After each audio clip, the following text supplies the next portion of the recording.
all the latest on the SaWGuy podcast, be sure to subscribe and don't forget that bell icon.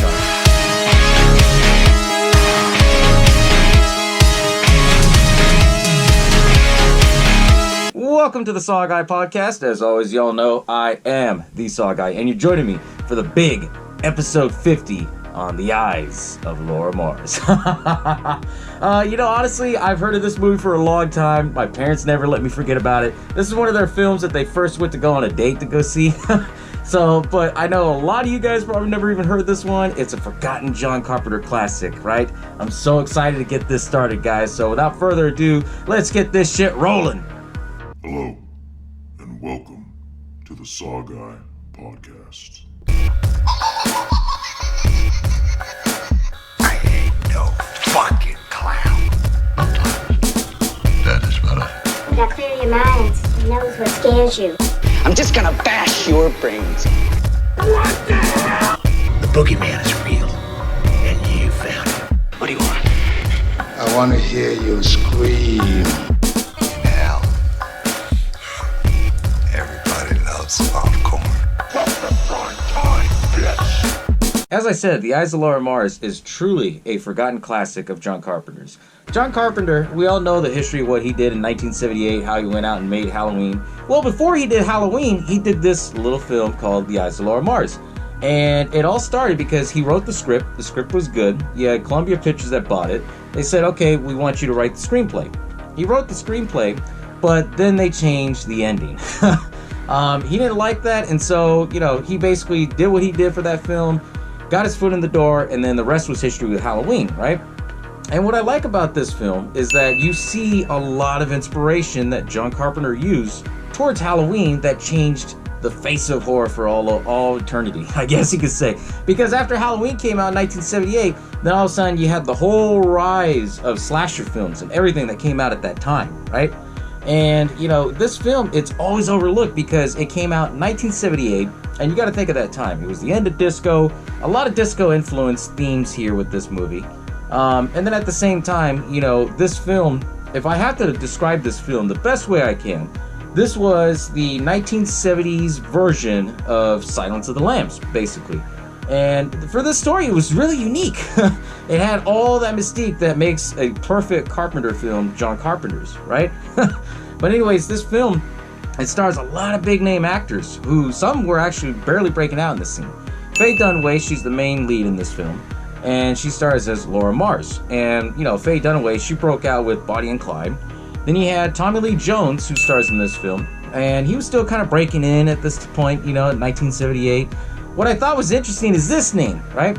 Brad Dourif, the voice of Charles Lee Ray, yes, Chucky from Child's Play. He stars in this film. I believe this was like his third film.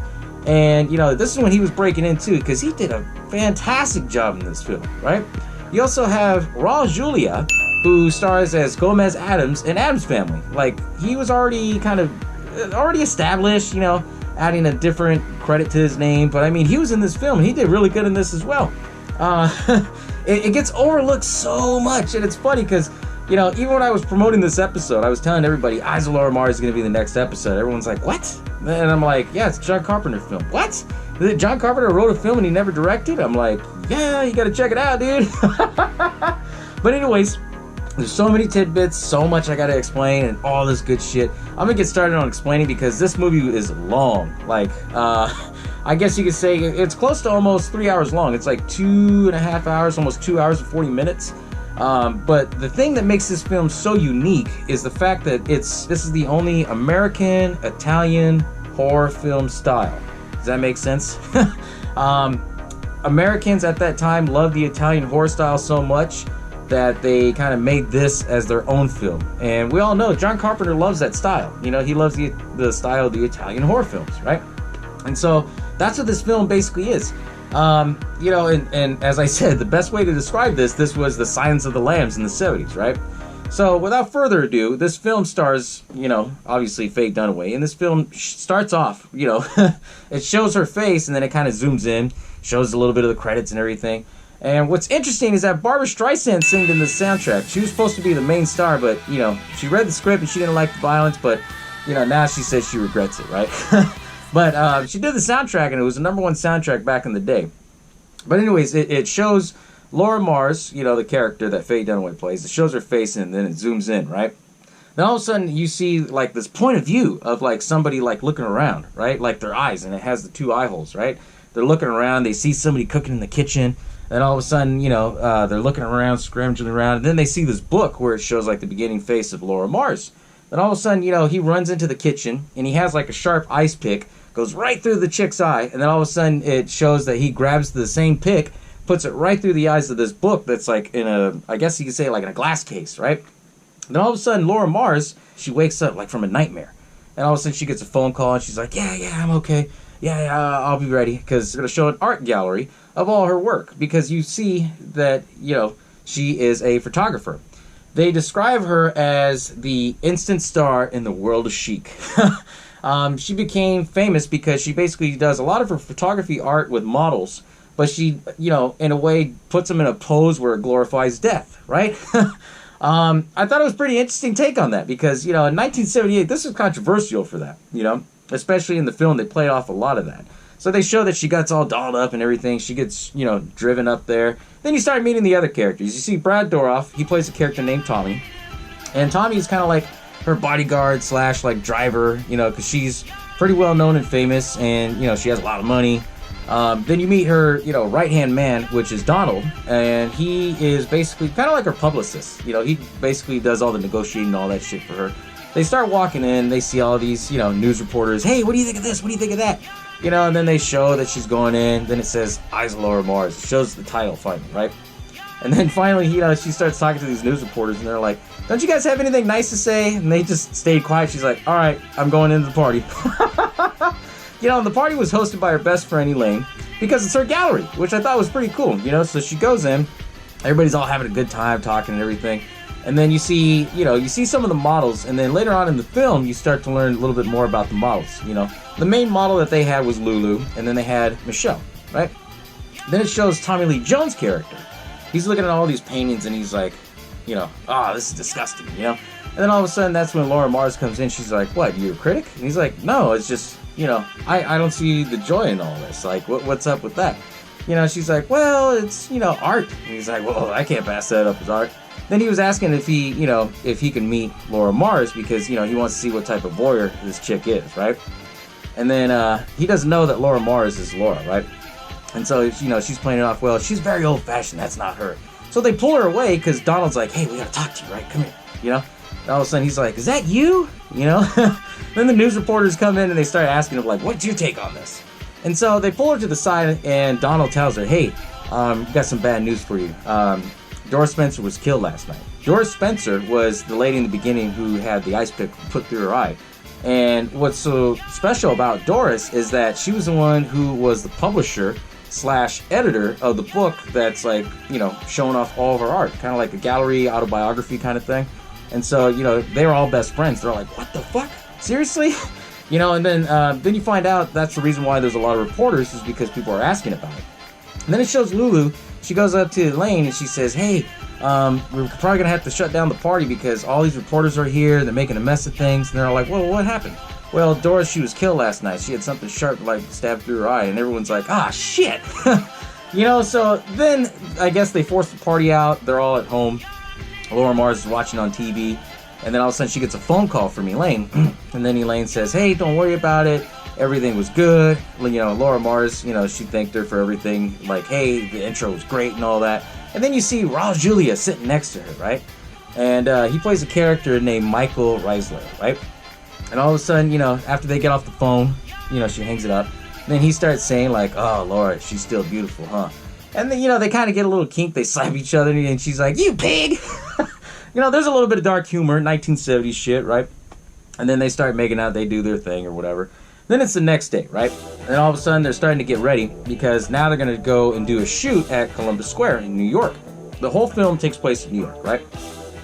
So she's getting everybody ready. And then what I thought was cool is that they show like the other side of her work, like photography. Like, she's telling the makeup artist and everything like, hey, I want her eyes to pop out from a mile away, make her lips, a little bit less blush, and then, tease up the hair a little bit, And I thought it was really cool. They kind of showed the interesting side of that, right?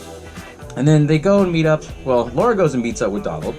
And they're talking to Bert, the guy who's funding the project, and it's all his money and how he's, promoting all this shit. And they're like, hey, you want to go through the maps? No, I don't need to go through the maps. Raise up that light a little bit more, and then let's get started to shoot, right?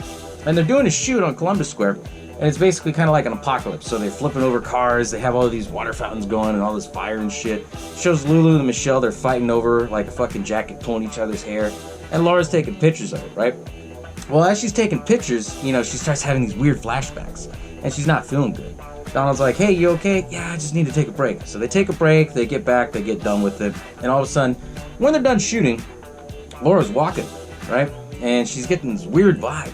And all of a sudden, it starts this suspense music. And then she sees the eyes of the killer, and he's walking down the street.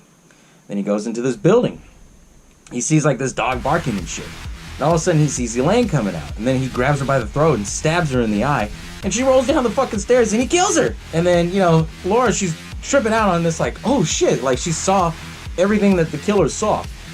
So she starts running and she goes over there and she's trying to fight these cops to get in. She sees that Elaine's dead. And then she's telling the cop, I saw it. And the cop's like, how the hell did you see it? Where were you at? She's like, I was down the road. He's like, what the hell did you see it with? A telescope?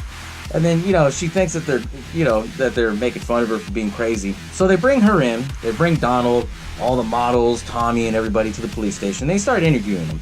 And I thought this was kind of cool, because I asked every one of them something different. And, one of them, one of the investigators, they were fucking with Donald, about like, hey, can you hook me up with this person? He's like, hell no, I ain't gonna hook you up with this person. How'd you like to see my Barbara Walters? Hey, I do a terrific Lloyd Bridges. And then they start interrogating Tommy, which is played by Brad Dourif. And they're like, hey, we know that you were raised in the streets and you're a tough guy, you like to gamble a lot. Why the hell do you have this knife? And he's like, oh, to cut rope and shit. He's like, not to protect Laura Mars? He's like, well, that too. It shows all those scenes, break it down. And then it shows Tommy Lee Jones' character. You find out that he's actually the lead detective on all these murder cases, right? And he starts talking to Laura, and Laura's like, wait a minute. You weren't there to go look at my shit. He's like, well, I was there to get to know you.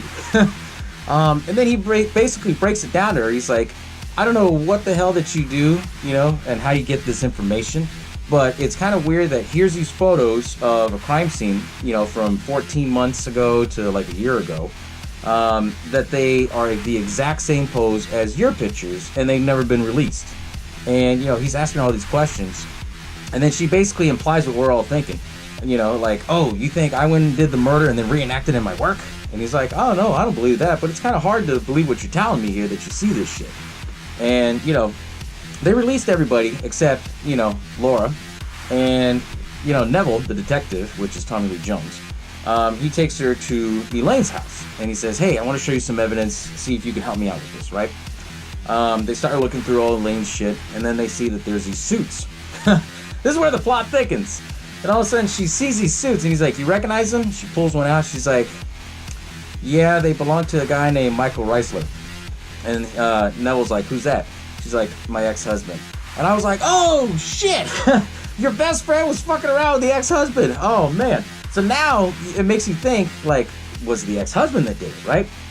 And then there's a picture of him and everything, and then Neville confirms it with her. He's like, hey, is this him? She's like, yeah. And then he starts asking her these tough questions. Do you still love him? She's like, no, I'm done. Let's go home. So he takes her home, and, he takes her back to her apartment, gives her the card. He finally introduces himself and says, hey, if you need anything, call me. If you remember anything, call me, right?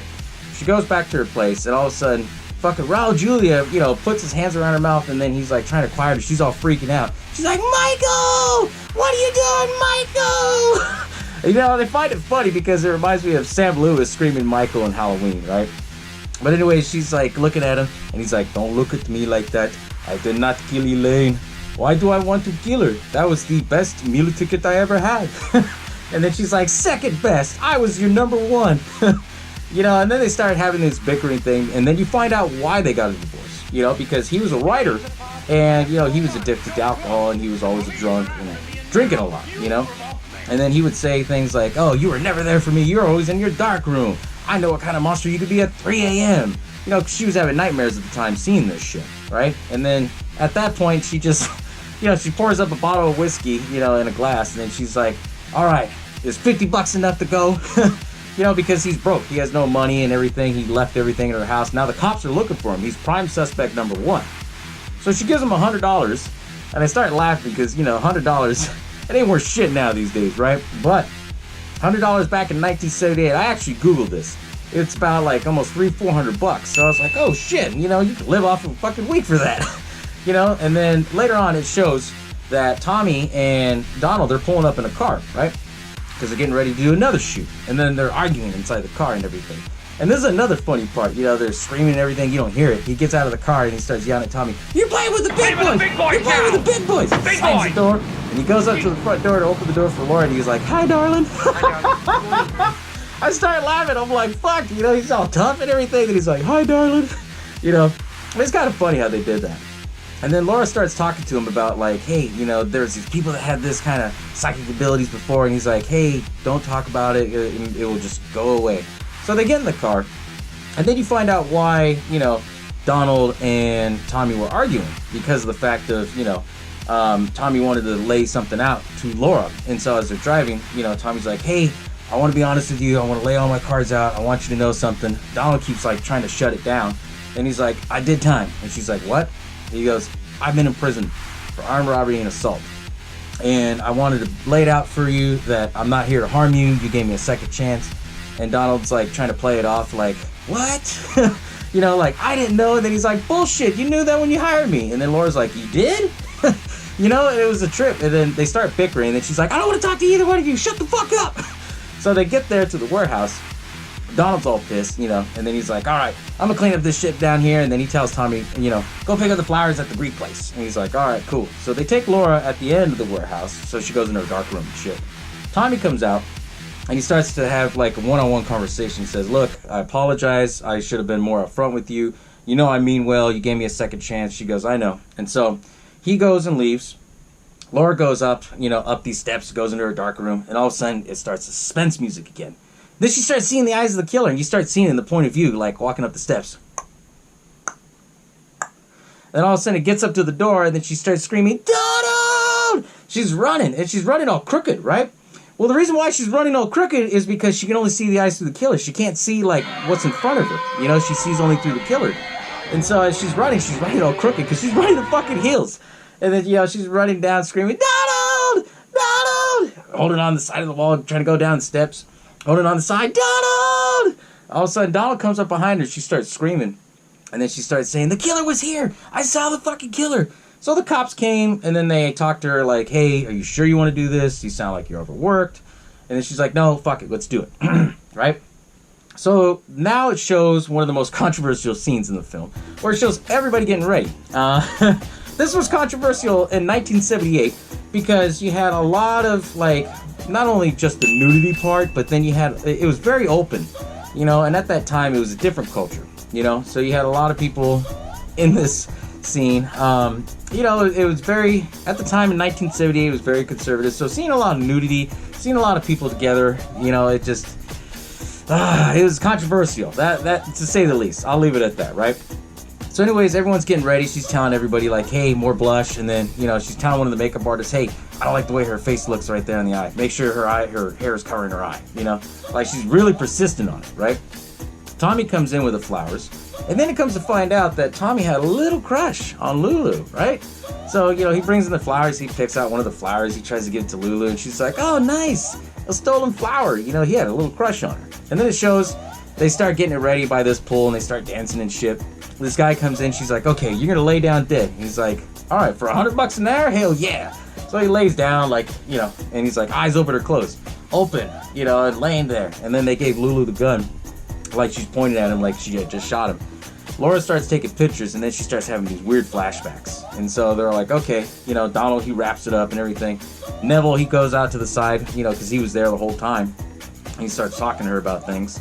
And then Laura, you know, the way she tells things to Neville, like, it sounds like she's crazy. And then from afar, you see her ex-husband watching everything. Like, okay, this is kind of weird, you know. The film lets you believe that it's her ex-husband, and he has some kind of involvement, right? And so then you see Donald and Tommy, and they're like, hey, we locked up, we'll take you home. She's like, no, I'll be here with Neville, you know. And so they said, okay, you know, they leave. And then that's when she tells Neville, like, what she sees. She goes, you see this camera right here? Whenever I see the eyes of the killer, that's all I see. I can't see what's in front of me. So it explains why she was running all crooked and shit earlier in the scene. She starts talking about all of her work and everything like that, and then Neville says, okay, well, I'm gonna see what I can dig up, right? So he calls in some of the models, Lulu and Michelle, brings them back to the, to the police station, starts talking to them. Hey, have you ever had anybody call, harass you, send you threatening letters? And they're all like, well, all the time we're models, people give us the creeps and shit. We attract the creeps. So he interviews them and everything. And all of a sudden, after he was done, he sent them on their way or whatever. And, then it shows Laura, she's working on the pictures and shit. And then she starts having the vision again. She sees the picture develop into Lulu and she's like, oh shit. And then it comes. Then it shows the eyes of the killer. And he's looking through. And he sees, Lulu and Michelle, being like teenager girls, because they implied that they were in their early 20s. They were walking around in their shirts and panties. They hear a noise and they're knocking on the door. They go open the door and all of a sudden the killer comes in, whack, right in the eye, right there on Lulu. And all of a sudden, he walks in there and he sees Michelle and then whack, does it again. As that's going on, Laura, she's trying to call on the phone and then all of a sudden the phone keeps ringing. It's those old school rotary. So it took fucking 10 minutes just to dial for her alone, and then when she gets it, and then it goes to, the voicemail or the voice machine, and all of a sudden she hears it and she's like, no, because she already has seen through the eyes of the killer that they're already both dead. Then it goes into the scene where now they're at the funeral for them, right? And while they're at the funeral, Michelle, her boyfriend, he goes crazy because they had the service and everything, and they all start walking out. He comes up and, he starts telling Laura, hey, I blame you for everything. You know all this. Laura, you're going to pay for this. You're going to pay for this. Oh! It was over dramatic, They had to be, it's 1978, right? And so at that time, Neville was like, hey, what do you want to do? Do you want to go back to the city? Do you want to go with me? She goes, I want to go with you. I don't want to go to the city. So Tommy, he takes Donald out, right? Neville, he drives with Laura, and it shows the scene that they're driving, and she's crying. She's like, I don't want to go back to the city. He's like, all right. So they go out in the woods somewhere, and they start talking. They start walking around the woods, and she's like, all I can think about is you. I don't know. I'm scared about all this. And then he's like, well, how do you think that makes me feel? I'm a cop. I'm supposed to be catching a killer, and you look how I'm fucking professional it looks to me, right? And all of a sudden, it was so weird. They didn't tie in any of the love connection, right? And all of a sudden, they were just madly in love to each other. And it shows that they were making out, and then it shows that they went back to her warehouse, they had sex and made love and everything, and then it shows later on that, it's morning time, he's getting his shirt on and everything, and then he tries to tell her, like, hey, this is how you shoot a gun. He gives her a Saturday Night Special, a 38 Special revolver, right? He's like, you point it like this, and then you shoot, and, you be doing the son of a bitch a favor, just use it in case you need to use it, right? And so now, this killer, he's already killed out like 4 people. He killed Michelle, Lulu, Doris, and Elaine. That's 4 people, and they were all best friends or people that Laura worked with, so it's somebody that she knows, right? This is where it's building up to this, right? And then all of a sudden, she starts telling Neville that she's going to go to Donald's birthday, because it's already Donald's birthday. He's having a birthday party at his house. Tommy drives her up there, and then all of a sudden, Tommy drops her off. She tells Tommy, hey, if anything, come back for me in an hour. And he's like, okay. So he's playing with his cards and shit. And then Donald walks him out. He's like, hey, I'll save you a piece of cake. Which I thought was fucked up. I mean, they're all chill with each other. They all work with each other. They didn't invite Tommy in. And then Tommy, what I thought was cool about Brad Dourif's character, he was like rough on the edges kind of dude. And he's like, I'll save you a piece of cake. And he tells him, he's like, you're a piece of cake. And he slams the door on him. I was like, oh shit, And so they're having the party there for Donald and everything. They're singing, the birthday songs and shit. And all of a sudden there's a phone call for Laura. Laura picks up, and then it ends up being her ex-husband. And he says, you don't hear the audio from the phone, but then, later on she gets off the phone, she tells Donald, she's like, hey, I gotta go. And Donald's like, what the fuck, you just got here? And, she tells him, like, hey, Michael said that he's drunk, he woke up at a laundromat somewhere, I need to go help him. And then Donald's like, well, go over there. And, she's like, well, the police are outside watching me, I don't want to lead him to the police because he's suspect number 1. He's talking about killing himself. And so she asked him to do a favor. The favor was they were going to switch clothes, and he was going to walk out looking like Laura Mars to distract the cops, where she goes in his car and takes off, right? So that's what he does. He wears Laura's clothes, and he's walking like this down the road. The cops follow her. And they're saying, hey, Miss Mars, what are you doing? Miss Mars. They turn around, they're like, what the hell are you doing, you son of a bitch? And they're, Donald turns around, he goes, it's my birthday, I can do whatever I want. They call him son of a bitch again, and he's like, stop with the fucking goes. You know, he's hitting him with a burst. That shit was funny. And all of a sudden, you see, Laura Mars, she drives off in this old school Pacer, this AMC Pacer. It looks like a Pinto, but it's a Pacer. And so anyways, as she's driving off, all of a sudden you see Donald walking back to his apartment to go back to his party. And all of a sudden, now you see the eyes of the killer again. So she's driving, and she sees the eyes of the killer. So she's, sideswiping her car, trying to U-turn. She's screaming, Donald! Donald! And then she crashes right through a wall. As it shows, the killer was, following Donald all the way up to the elevator, hiding right there behind the stairs. Then all of a sudden, he fucking killed him, right? And all of a sudden, now the screen goes black, and then it shows that Neville's walking her back to her place. And he's like, hey, you should have stayed at the hospital and everything. She's like, no, I can't cry. I tried crying for Donald. I don't know what to do. And, Neville's trying to get her to get away. And then all of a sudden now they have a lead on who do they think it is, right? And they're at Tommy's apartment because now they think it's Tommy and they're tearing up his shit, right? So Neville's there. And then all of a sudden, that's when you see Tommy call from a payphone. He tells him, hey, I want to talk first before you arrest me. Get rid of all these fucking cops. So they get rid of all the cops. They're all laying low on standby. He goes in there and he starts talking to Neville. And Neville's telling him, hey, so what happened here? And so Tommy tells his side of the story what happened. Sneaking out the back door of the bar. So I said to myself, man, I said, what the fuck are you doing, man? Sneaking out the back door, running away, man, from what? He was like, so I went down to the basement. I was at the bar.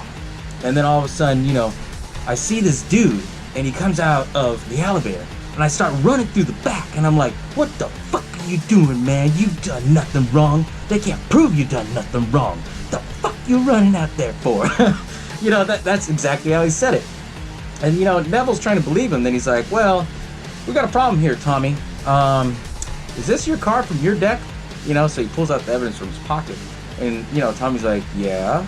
He's like, this was found underneath Donald's body. So you mean to tell me there was somebody else that killed him over there? And he's like, well, I saw some dude run. And he's like, you a drinker? You said you were at the bar downstairs. He's like, do you remember what you drank? No. Are you drunk now? No. And then, he's trying to corner him to make him sound like he's crazy. And he's like, wait a minute. He comes up and he starts looking at him. And it zooms in. Then he's like, you're trying to put me in fucking Bellevue. And Bellevue in the film is like the psychiatric ward. They're trying to make it sound like Tommy was crazy and he snapped and he went and killed everybody that Laura was associated with. Neville was kind of setting them up. And he's like, I'm not going in no fucking psych ward, right? And so that's when the other cop comes in. And all of a sudden they're trying to arrest him. And he goes, fuck you guys. And he pushes him, with the knife on him. Then all of a sudden he runs down the stairs. Another cop comes after him. He shanks the cop. And he starts running. Then Neville starts running through. And the other cop's shooting at him. He's like, no, don't shoot him, Sally. And he starts running. Tommy! They run down the block and shit. The cop comes right in front of him. He points out his revolver. Boom! Boom! 2 shots. Boom. Tommy was dead. And then he's telling him, Sally, what the hell, man? He's like, oh, I saved the state $200,000. The fuck, man? He was sick. Sick. He's trying to imply that Tommy was, not mentally there, right? But here's the twist in all of this, right? This is where it's going to build to the good climax, right? So he gets on the walkie, and then he tells Laura, hey, we got him. It was Tommy. I'll be over there soon. I love you. So they already established that they have a relationship, right? All the cops know and everything like that. So Neville's on his way back over there to Laura Mars' place. And as he goes inside Laura Mars, he opens the elevator. The elevator opens. And it ends up being fucking Michael, her ex-husband, in the elevator. Right? And all of a sudden, as she's packing up her shit, and all of a sudden, she starts seeing flashes of the killer. And then all of a sudden, the killer is, stabbing somebody in the eye and stabbing his hand. And you don't know who it was, right, that he killed. And then all of a sudden she starts freaking out, and then all of a sudden she gets to the front of the door, locks it, and then you hear ta ta ta ta ta ta ta ta, like trying to pound in. She's like, no, go away, no. Then all of a sudden, Neville, I don't know how the fuck this happens. He comes around and jumps through her patio because she's in a building apartment. And then he's like, hey, anybody in here? She's like, no one's in here. He's like, okay, good. And then, he starts talking about it was Tommy. He was crazy. He didn't like how you're, I guess, glorifying death and prostitution. And, then he changes, he snaps. And he's like, so, I remember when I saw, my own mother would sell her ass up and down the street of Washington, D.C. And she got with this dude. I guess he was my father. Or a father. Either way, I saw him slit her throat, and I saw that blood drain. And then Laura's like, oh shit. Like, she starts to picture, like, that's not Tommy's story, you said I. But then all of a sudden, he's like, it's me that's been taking care of him. I've been taking care of this body. I'm the one that you want. And then it's implied that he has a split fucking personality. Oh shit, that was a twist. It was Neville the whole time. And all of a sudden, then she's like looking at his eyes, and then they go back and forth between the eyes, and then she sees through Neville's eyes. And she's like, oh shit. And then she starts running into the room and everything. And he pulls out the ice pick, right? And then he's gonna go and stab her like he's in her room. And her room has like glass mirrors and shit. And as he's gonna stab her, she runs up and hugs him and says, no, I love you. And then, he controls himself to the point where, he walks up to, her mirror and then stabs on the right side, on the right eye, right? This film plays a lot on the aspect of going after the eyes. And anyways, after that, he snaps back into Neville, and then he says, hey, if you love me, you gotta kill him. And then she's like, what? He's like, kill him before he hurts you. And then he basically explains in a way he had split personality he's been living with because of the fact of all the trauma that his life was put through from his own mom, seeing his own mom get killed and how she was a prostitute and everything. So he grabs the gun that he gave her, points it at him, and then, he squeezes her finger so it shoots the trigger. Boom! Shoots him in the gut, and then, he dies. And then that's when she's like crying. Then she calls 911, and then I thought it was just very cheesy because an operator was like super calm. 911, what's your emergency? I loved him, and he really loved me, and he was here to come and kill me. And she's explaining the whole story like in a quick 5-minute route, right? And then all of a sudden, they asked her like, so what's your name? And then she goes, Laura Mars. And then the film ends. It goes all black, and then you hear Barbra Streisand's song Prisoner play, and then it's like zooming into like Laura Mars's face, like, and I was like, oh shit, what a twist, right? This whole film, like I said, everything that I explained almost a 3-hour film in like 15-20 minutes as best I can for you guys. But it's a great fucking film. A lot of dialogue, but you also see a lot of different things that shows, Carpenter's talent. And this film, like I said, it gets forgotten about so much because everybody knows in 1978, John Carpenter made Halloween, and a lot of people forget that he did this to kind of, put his foot in the door that led to Halloween. And as I said, there was a lot of scenes in there, especially, he didn't direct it, but a lot of John Carpenter's writings, like shows, like talks about the scenery and where to look through and stuff like that. A lot of people think it was visionary what he did for Halloween, seeing the eyes through the killer. That actually started with Eyes of Laura Mars. And a lot of people forget about that. And, they forget about it because, John Carpenter, he doesn't really talk about that film. For whatever reason, when I was researching for this episode, John Carpenter, he doesn't talk much about it. He just says that, he worked on the film, they changed the ending, and that was it. I don't know if he's, upset, bitter, I'd be bitter too, if somebody changed my movie if it was really good and it got bought, but, that's why it's gotten forgotten, and as I said, it came out towards the end of 1978, and this film played a lot of aspect on the disco, that was going on at the time, because disco didn't die, I think, until like 1982, really, or 1981. But it had a lot of disco music, disco influence. Everything from the style, the chic look, the photography, the models, everything. And the soundtrack was amazing too. I was looking it up. Barbra Streisand, her #1 song was based off this film. It was called Prisoner, right? In this film, you also have, various different 1970 songs that were hits, what was it? Casey and the Sunshine, Shake, Shake, Shake. What else did you have? Native New Yorker, of course they had to play that. Boogie Nights, Boogie Nights. They played that one in there too. And at the time, because they didn't have CDs, they barely had, 8-track and cassette still early at that time. It was in the top 20 Billboard hits, because it was a great soundtrack. It was a mixtape of all the hits, right? So it had a good soundtrack. But what I thought was interesting too is that the producer, John Peters, he bought this script from John Carpenter because he wanted Barbra Streisand to star in this film. Now, when Barbra Streisand read the script and everything, she was like, it's too violent for my taste. So she backed out. And then Barbra Streisand came out and she basically says that she regrets not taking the role because this was such an iconic film. It was, I don't know how long it was, like in the top, like for 1978 films. Probably not that long because I know when Halloween came out, that's when it changed everything for horror films, right? But like I said, the best way that I can describe this film, it was Silence of the Lambs in the 1970s. And it was really good for what it was. And it gets truly forgotten about a lot. You know, as I said, that, you know, everybody I was telling about this episode, Eyes of Laura Mars, everyone's like, what? You know, I've never heard of that. And, you know, there's some diehard Carpenter fans out there. The only ones that I really knew about Eyes of Laura Mars, some of the older generations that tune into the show, and they're like, what? You're talking about that film? No one's talked about that film. I talk about that film because I remember seeing that film when I was about 5 years old. We had the VHS player.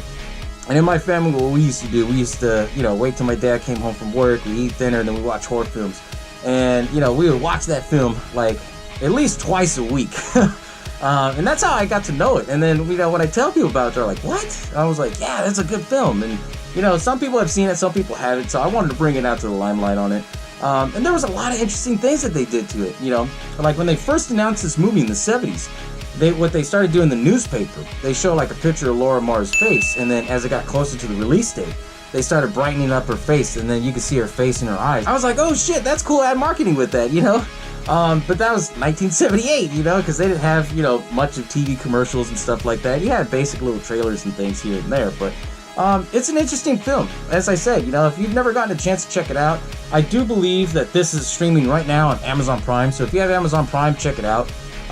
They recently did a Blu-ray release of it. I'm not sure which company made it. I think it was Mill Creek that recently did it, or it's just the movie.